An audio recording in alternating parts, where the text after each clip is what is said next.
Before we get into today's analysis, here's a quick one. I'm officially on Facebook under David Wafula Kenya. If that's the domain you prefer to consume your news from, then we can link on that side of the divide. The link is in the comment section below.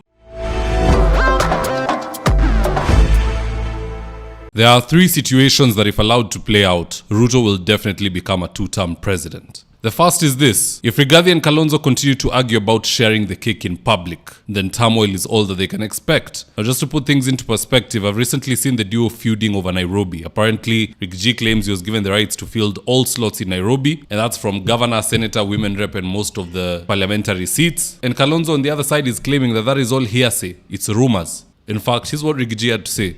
Kati ya DCP na Wiper tutachukua viti 16. Na kati ya viti 85 ya ward between DCP and Wiper tutachukua 75. And here's what Kalonzo had to say in response.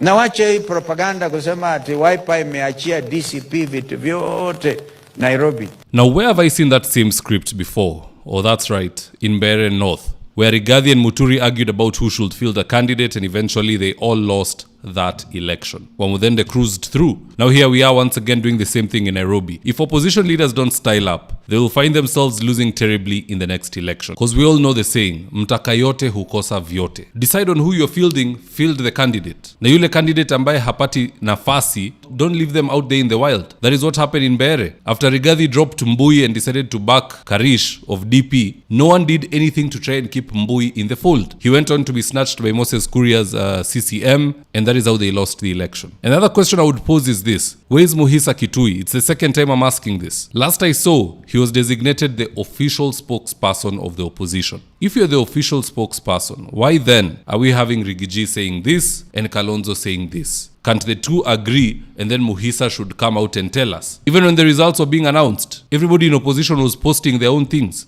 Mithu ameweka yake, Alice ameweka yake, huyu ameweka yake. You don't know which information is credible, which one is to be followed, which one is hearsay, which one is personal emotions. So if information cannot be streamlined during a mere by-election and in between now and 2027, then what we are doing is rehearsing to fail. You know, failing to rehearse is rehearsing to fail. It's one and the same thing. And that's what I'm seeing happening in Nairobi. Watabishana hivo, Sifuna will cruise through. Watabishana hivo, Sakaja will cruise through. Watabishana hivo, Esther Passaris will cruise through, and all these other parliamentary seats, it will be the same issue. Now, the second challenge that could cost the opposition leaders is them operating on the assumption that Gashagua is impeached and is just there to escort them. That is a very big lie. Gashagua can be cleared to run for president by the judiciary and the IEBC in a matter of days, if not weeks. And that's, of course, if the powers at hand see it as an advantage to themselves. In fact, just listening to Murara Kebaso explaining this phenomenon. Roll the tip.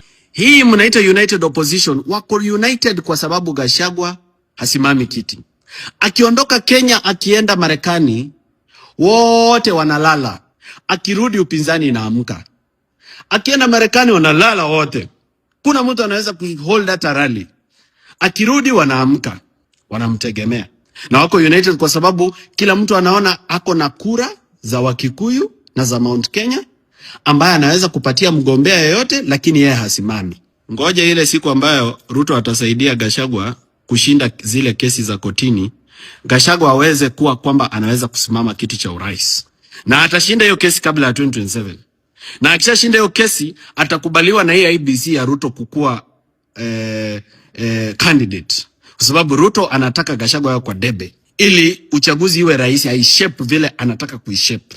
From my perspective, Gashagua being on the ballot is only a liability if the current opposition leaders are petty children in adult bodies. I say this because if Gashagua is cleared to run and polling companies show that he's the preferred candidate and that's the actual thing on the ground, si mambo fictitious, then we had better not see some people throwing tantrums and deciding to go at it alone. Or in retaliation, they decide to join the two-term group. Because that's where the real challenge is. Selfish people. In 2022, Raila became the candidate. What did Kalonzo do? He tried to file in the last minute so that he could be on the ballot. But he was blocked. Chebukati things, you know. Now the question is, if Rigathi is cleared and some of the opposition leaders throw their weight behind him, will other disgruntled members switch allegiance by going to the two-term group? or will they throw their own hat in the ring and in so doing giving Ruto an easy second term? That's something that they need to check on. Prepare for the eventuality that Gashagua runs. It's possible. Prepare for anything. Msiseme amekuwa impeached alafu mambo ibadilike. Third issue is finances. In politics, money is like mother's milk. And when I look at the current opposition, Gashagua is the only true baller. Others are former employees. Watu ambao waliacha lucrative jobs to come and try and see if they can lead the country. You're in a country whereby the citizens are so corrupt, achana the leaders wanaita corrupt. People won't vote for you without you putting something in their pockets. Malava in Mbeere North taught us that. Look at Malava, for example. DAP Kenya, a party which belongs to Luyas, has been created by Luyas, the party leader, the secretary general, it is just full of Luyas. But Luyas decided to vote for UDA, ambayo imetoka huko nje. Why? Because UDA was the one dishing more money. Wanapeana mattress, wanapeana pesa, wanapeana unga, wanapeana ahadi za uongo, but provided you're giving something, you will get the vote. If you know that you're dealing with that kind of citizen, kuna msemo inasema if you can't beat them, join them. So also put your finances in order. Tusirudi kujipata mahali ambapo opposition leaders wanashikilia pay bill tena, kama vile tuliona kwa hii picha Kalonzo na Raila wakishikilia pay bill.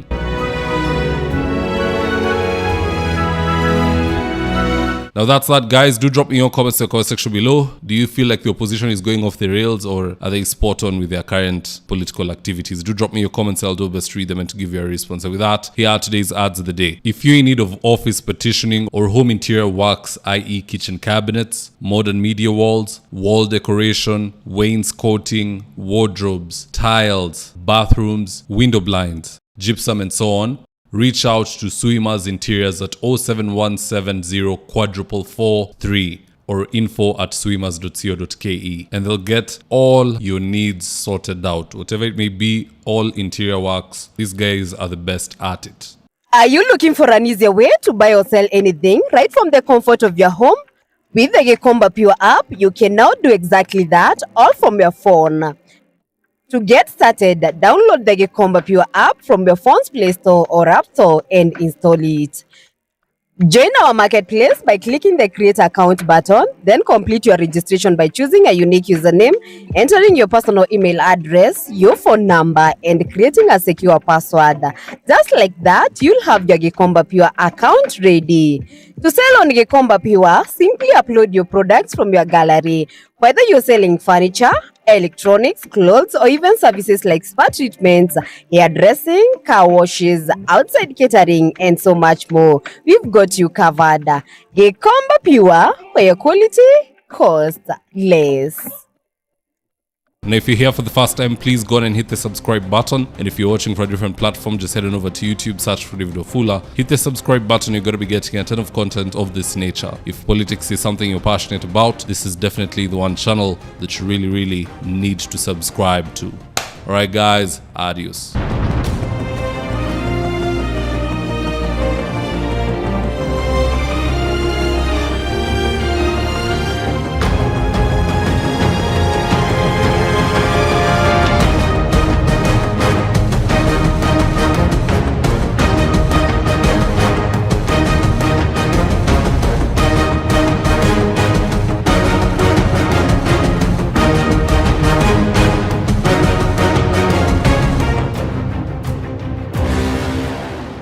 Thank you for choosing David Wafula as your primary news platform. We put countless hours in research, recording, and editing. By showing up each and every day to watch our videos, you encourage us to generate more videos for the viewers. We are on a mission to inform, educate, and build a better tomorrow. To our thousands of followers in a world full of presidents, kings, and queens, you are the real gem. Adios.